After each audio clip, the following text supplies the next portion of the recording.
guess just touching more broadly from an investor's point of view about Cambodia, you know, currently there is a lot of oversupply in other industries, coupled with a bit of a concern of this. What happened in the last 20 years may not be the next 20 years of growth. That 7% plus of 20 years was the pre-COVID growth, we always say. Post-COVID growth is looking much less than that, we believe.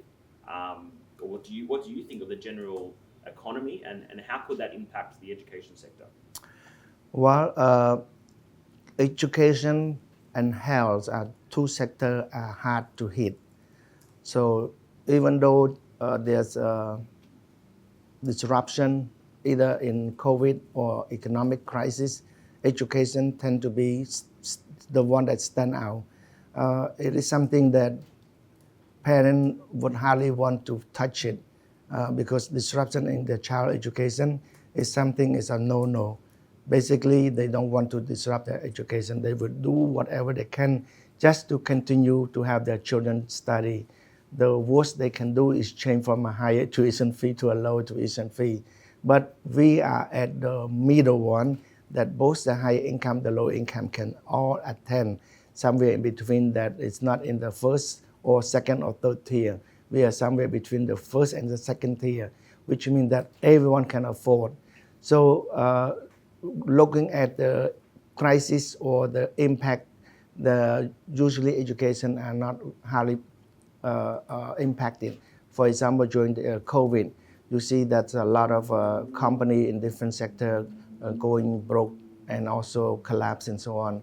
But in educational sector, only very few that are collapsing and also going bankruptcy. And those are the ones that are, I would say, the quality are not there. And the parents know, and everyone know.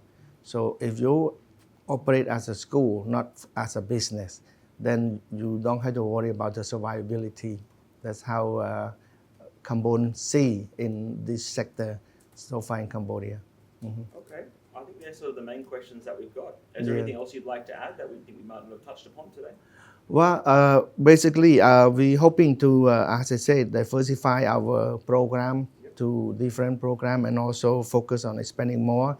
And we are basically very lucky that we are exempted from tax, and the government have been helping us for the past 20 years and guarantee 5 more years tax exemption. So that's gives us a lot of room to continue to improve and to grow. And at the same time, the government right now strengthening the rule and regulation of new school opening. So that is a good sign, give us more competitive edge because we are already at that level where they regulate. So less private schools are going up. As of now, we see private schools that are opening, but the government is not yet giving a green light yet for license because they have to study if the school are qualified for a school. So they're very strict on giving license, not like before, which means that it's good for the student and good for the children because you cannot just have an apartment for school. You cannot just have a villa for school. You have to have a school playground. You have to have a real school campus and so on. So by regulating that, we're very happy that the students will have a good environment for study and quality teaching, and also they will learn the actual learning that what is supposed to be provided. So with that regulation in place, we are happy and we are very supportive. And also lately, the government also strengthening the quality of education in public school. That's go hand in hand with what we are doing right now, and that is to not giving private tutoring to students. And you know that Cambodian is a culture of private tutoring where students end up double learning. They learn in class and they learn outside the class. So they end up spending 2 times rather than 1 time, and they're spending extra money. And it impacts students who are not able to afford the private tutoring. So it gives a disadvantage to a less affordable student who are financially hardship family.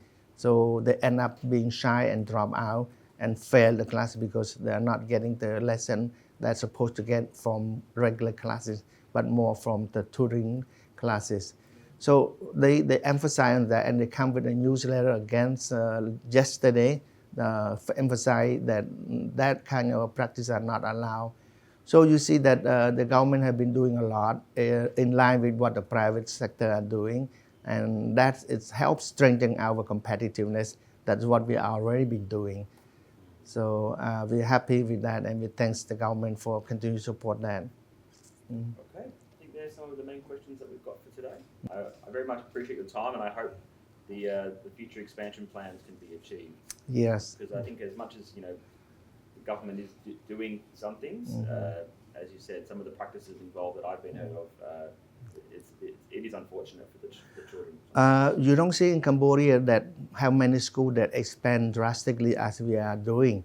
At the end of 2023, at the beginning of 2004, we expand 5 campuses and 1 building campuses, so a total of 6 new campuses. And that is never happened in Cambodia. And despite the fact that everyone is struggle to survive, we are able to expand 6 campuses last year. Okay, fantastic. I sometimes catch up with Ashley Irving sometimes. Yeah. He's another fellow Australian. So we talk a lot about the education sector.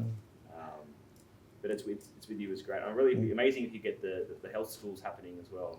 I know that's a passion of yours. Yes. I always want to have medical schools or health science school or allied health science school, because in Cambodia you look at the health science and allied health science, it hardly is there.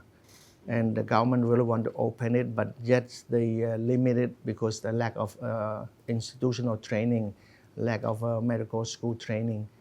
I'm not saying medical school, hospital training.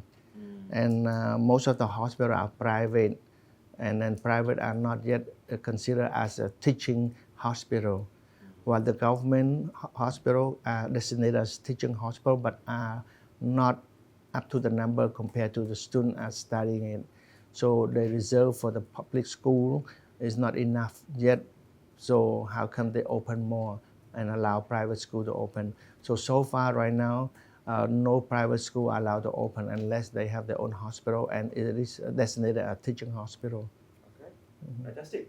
Thank you. I think that's all I have from me. Unless, again, anything you'd like to add? Or That's about it. Thank you so much, Harrison. No worries. Thank you.